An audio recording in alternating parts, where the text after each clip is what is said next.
लाडकी बहीण योजना आता महत्वाचा मुद्दा आहे तो म्हणजे काय की जूनचा 24वा हप्ता कधी जमा होणार व ज्या लाडक्या बहिणींच्या खात्यामध्ये पैसे येत नाहीत किंवा ज्यांचे पैसे बंद झाले आहेत त्यांना केवायसी सुरू कधी होणार या संदर्भात शासनाकडून काही निर्णय आहे का किंवा जूनच्या 24व्या हप्त्या संदर्भात आम्हाला लवकरात लवकर अपडेट द्या अशा लाडक्या बहिणी सतत विचारतात. त्यामुळे लाडक्या बहिणींनो हा व्हिडिओ खास तुमच्यासाठी असणार आहे. व्हिडिओ शेवटपर्यंत बघायचा आहे कारण महत्वपूर्ण माहिती आहे. केवायसी संदर्भात असू द्या किंवा लाडक्या बहिणीच्या 24व्या हप्त्या संदर्भात असू द्या.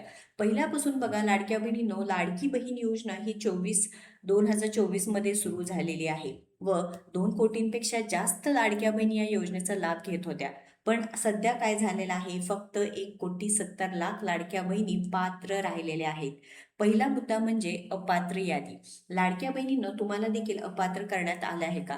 तुम्हाला 2024 मध्ये पैसे मिळत होते, मात्र नोव्हेंबरपर्यंत पैसे मिळाले म्हणजे पहिल्या दिवाळीपर्यंत पैसे मिळाले व त्यानंतर अचानक तुमचे पैसे बंद झाले. यामागे सांगितलं जात होतं की पडताळणी प्रक्रिया.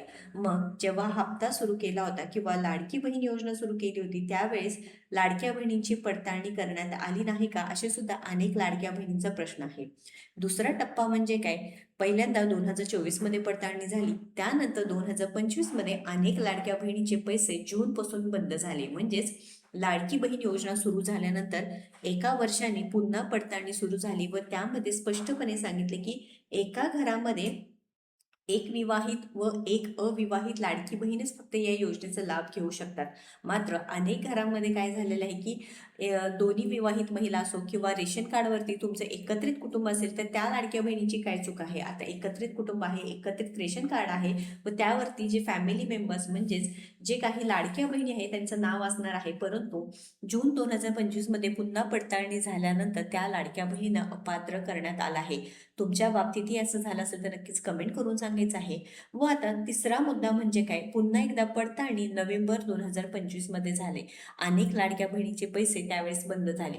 त्यावेळेस सांगितले की लाडकी बहीण योजनेअंतर्गत 4 चाकी वाहन, ज्यांच्या घरामध्ये 4 चाकी वाहन आहे, उत्पन्न 2.5 लाखांपेक्षा जास्त आहे, अशा प्रकारे तिसऱ्या टप्प्यात पडताळणी झाली व खटाखट अनेक लाडक्या बहिणींना अपात्र करण्यात आलं व त्यावेळेस नवीन केवायसीचा जो मुद्दा आहे तो सुद्धा आला. पण लाडक्या बहिणीचा तोच प्रश्न आहे, पडताळणी प्रक्रिया सुरू होती, मग केवायसी कशासाठी?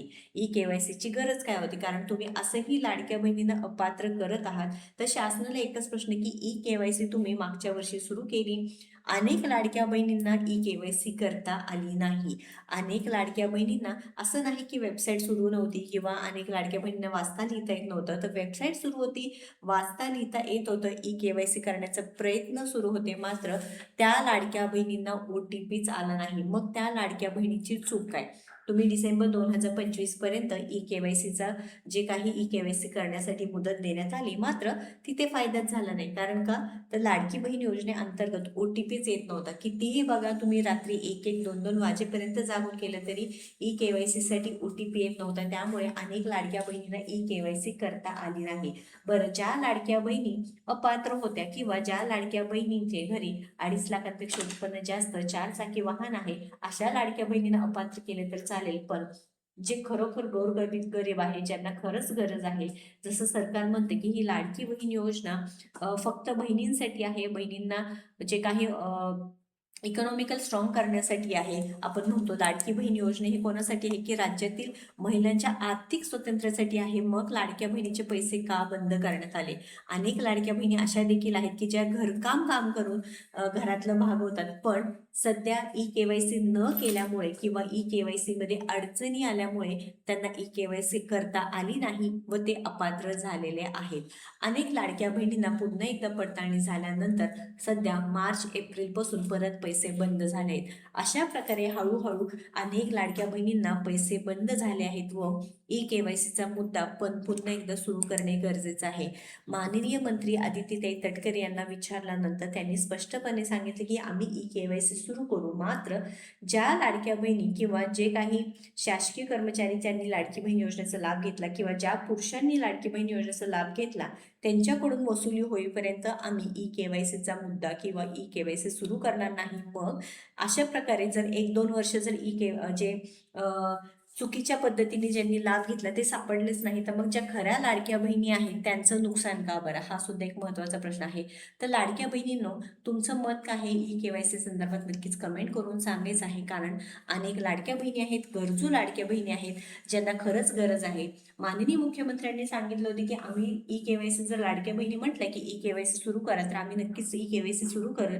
नक्की कमेंटमध्ये सांगा की ई-के-वाय-सी सुरू करायला पाहिजे का नाही, कारण ई-के-वाय-सी केल्याशिवाय तुमचे हप्ते पुन्हा सुरू होण्यास नक्कीच विलंब होणार आहे. ई-के-वाय-सी खूप महत्त्वाची असणार आहे. ई-के-वाय-सी करताना जे कागदपत्रे असतील, जे डॉक्युमेंट्स असतील, ते सुद्धा सध्या एकल महिला असतील, निराधार महिला असतील, त्यांनी कुठून आणायचं? ज्यांचे पती किंवा वडील हयात नाही त्यांना मृत्यू प्रमाणपत्र असू द्या, किंवा ज्यांचे डिवोर्स झालेले आहे त्यांना डिवोर्सच्या संदर्भात कागदपत्र जमा करतायत. मात्र जे पती किंवा वडील निघून गेले आहेत घरातून, त्यांच्या संदर्भात कोणतेही कागदपत्र नाहीत, एकल असतील, निराधार महिला असतील, त्या लाडक्या बहिणींनी काय करायचं? त्यांना ना कोणत्या योजनेचा लाभ मिळतो, ना कोणत्या लाभ मिळण्यासाठी इथे सरकार मदत करायचं आहे. त्यामुळे लाडक्या बहिणींचं इथे नुकसान होत आहे. जुलै महिना सुरू झालेला आहे. जूनचं 24वा हप्त्याचं वितरण देखील लवकरात लवकर करणे गरजेचं असणार आहे. कारण अनेक सण आता सुरू होतील. लाडक्या बहिणीच्या मुलांची शाळा सुरू झाली आहे. त्यानंतर अनेक खर्चांसाठी लाडक्या बहिणींना त्यांचे हप्त्याचं वितरण वेळोवेळी दिलं पाहिजे आहे. पण पुढे जाऊन असं व्हायला नको की 1,70,00,000 निम्म्या पण लाडक्या बहिणी राहणार नाही व लाडक्या बहिणीचं ही नुकसानची प्रक्रिया आहे ते सुरूच राहील. ई-के-वाय-सी सुरू करण्यासाठी लवकरात लवकर पोर्टल सुरू करा, जेणेकरून ज्या लाडक्या बहिणी, बघा 2 कोटींपेक्षा ज्या लाडक्या बहिणी पात्र होत्या, त्या डायरेक्ट 40 ते 50 लाख लाडक्या बहिणींना अपात्र करण्यात आलं आहे. यात फक्त लाडक्या बहिणींची काय चूक आहे? ई-के-वाय-सी करताना पोर्टलवरती ओ-टी-पी आला नाही, मोबाईल नंबरवरती ओ-टी-पी आला नाही, ट्रॅफिकचं येत होतं, त्यानंतर अनेक एरर येत होते. लाडक्या बहिणी सी-एस-सी सेंटरला जाऊन असू द्या किंवा अनेक ठिकाणी जाऊन ई-के-वाय-सी करण्याचा प्रयत्न करत होत्या. आता सध्या अफवा सुद्धा सुरू झाली की अमुक ठिकाणी आमच्या गावामध्ये ई-के-वाय-सी करून देत आहेत. पण हे सतर्क राहा, ई-के-वाय-सी कुठेही सुरू झालेली नाही. जेव्हा सुरू होईल तेव्हा नक्कीच आपल्या योजनेत्र चॅनलच्या माध्यमातून तुम्हाला 100% मदत मिळणार आहे. त्यामुळे पहिल्यांदा आपल्या चॅनलला सबस्क्राईब करून ठेवा, जेणेकरून कोणतीही अपडेट आपली मिस होणार नाही. लाडक्या बहिणींनो, लक्षात घ्यायचं आहे. व्हिडिओ महत्त्वाचा आहे, जास्तीत जास्त शेअर करावा. अशाच महत्त्वपूर्ण अपडेटसाठी आपल्या योजनेत्र चॅनलला फॉलो व सबस्क्राईब करा. धन्यवाद.